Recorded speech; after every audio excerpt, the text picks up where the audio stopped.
name's Guy Capel. I'm the flooring instructor here at the Richfield Training Center. The process of our apprenticeship is, first you would need to get, there's several ways to get in, whether helmets or hard hats, getting a letter of intent, that's getting hired by a contractor.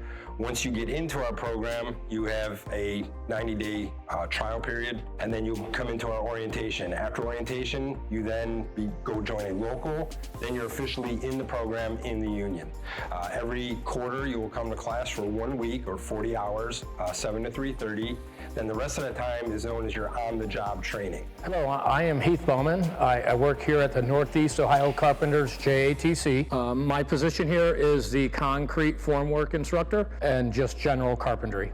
The very first thing you need to do is put an application in with us, and then we will give you a list of employers. Once you find an employer that is the type of work that you want to do, they will give you a letter of intent, which once you bring that to the training center here, we will enroll you in the apprenticeship program, and you'll come to your orientation class, which is your very first class, and then right after that you're going to be working also, so you can get right into it quickly. The options that the apprentices have here at the Richfield Training Center is to go into one of our what we call our individual crafts. Those would being the carpenters, and their subcategories within the carpenters, such as interior finish, the bridge guys, concrete work.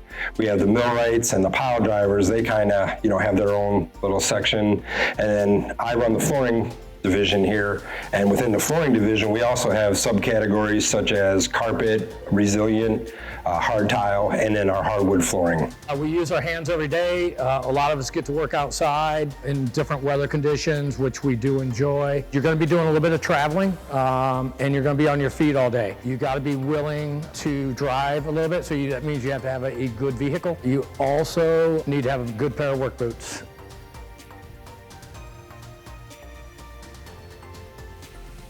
The difference I found between the in-class learning, or what I refer to as related learning, and then the actual hands-on learning in the classroom is that you find out real quickly that everybody learns a little bit differently. So I like to introduce them by, going through the PowerPoints or the chapters. They kind of get to see the pictures, read some of the descriptions. So people that learn better that way kind of get to see it, or it's also kind of an introduction to, hey, this is what we're going to be doing in the shop.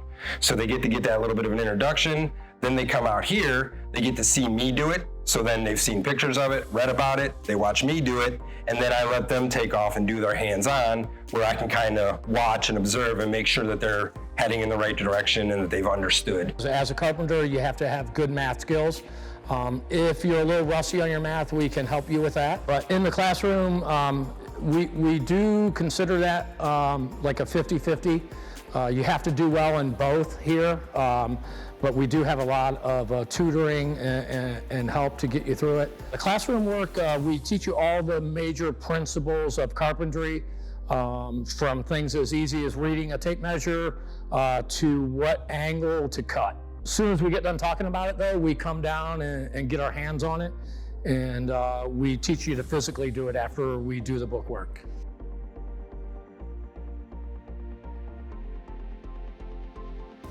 My name is Alex Thornburg, and I am a first-year apprentice.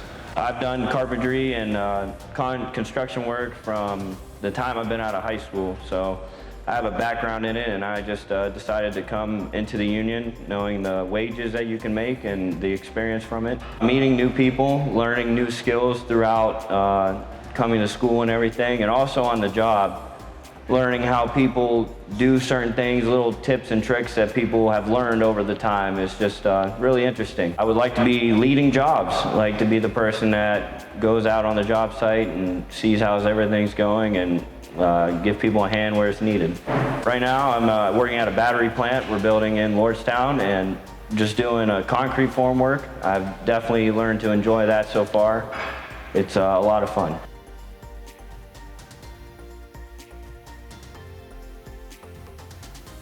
My name is Garrick Adams, and I'm going into my third year apprentice. I guess when people ask me like what I do, I say I'm a millwright, and they're like, what do you know? So we go into like nuclear power plants, we do conveyor, anything in a steel mill. I usually tell them anything that moves in a steel mill is our work. A lot of it's precision alignment, precision measurements. I mean, there's really not much that we don't do. Every day is different. Every job is different. Every job I go on, there's something new that you're learning. I feel like it's something that we're constantly going to be learning. My first job, I didn't even know what a millwright was. And I was on an Amazon and we were doing conveyors. Second job I went on, we were doing counterweights at a steel mill, replacing rolls, doing alignments. I mean, you're constantly doing something different as a millwright. The past year and a half, I've traveled inside Ohio, down like southern Ohio and Leipzig. I like to travel because, you get overtime. There's per diem sometimes, so the money is good, and you get to meet millwrights from all over the country, which is also cool. When you start, having friends and you get connections with work, out of state.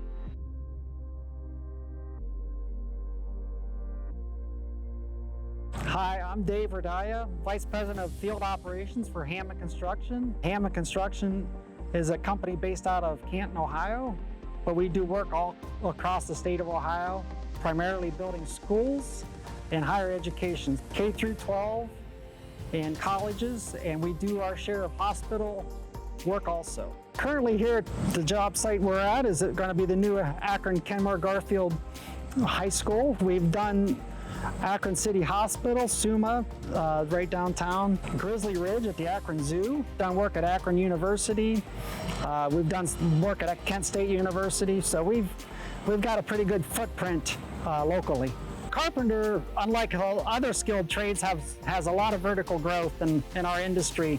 I, for one, was an apprentice carpenter, and I went from an apprentice carpenter to a journeyman, from a journeyman to a foreman, from a foreman to a general foreman, to a superintendent, and now I'm a general superintendent. But we have a lot of guys who just prefer to be journeyman carpenters. It's a great field to do it has a lot of opportunities as far as that growth goes.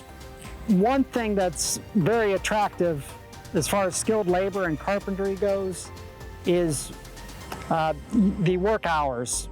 If you're looking at getting into a field that you have set work hours and very good work hours, most of our job sites run from 7 a.m. to 3:30 p.m., start time to quit time, and that's very attractive, and it's a benefit that guys really don't realize until they get into other areas of like retail or restaurant work, that they quite realize it's nice after they leave. That and the flexibility and the chance of doing different tasks weekly basis. If I was talking to someone about joining the trade, what I would say is I love the flexibility. That was one of the things I thought was great about working in the trades, where if you're not always going to the same place every day, you get to see some really neat things. Like I've seen parts of downtown Cleveland that nobody's gotten to see. I've had lunch on the top of buildings, on helicopter pads, down into the tunnels that go under the city. Who gets to see that? The other one, like I said, was the flexibility, where if, say, you have something you want to go do, you can take a leave of absence from your contractor, make sure you work it out with them, and then you can go do that month-long trip in Alaska or whatever it is, and then come back to the same job at the same pay. That was probably my favorite part about it. The creativity, seeing the finished product, especially because we do something like finishes, you get to see this piece of artwork that you created and that many other people are going to see, whether it be in a hospital or a university or at lobbies or wherever it might be. As a carpenter, there's a lot of different fields that we do, so there's something for everybody, really. Love what you do. I mean, if you don't like construction work or anything like that, definitely don't choose a career path that isn't interesting to you. I mean, this is fun, it's interesting, sooner or later, you could be able to build your own house if you wanted to, with all the skills and everything you learned from the school and on the job.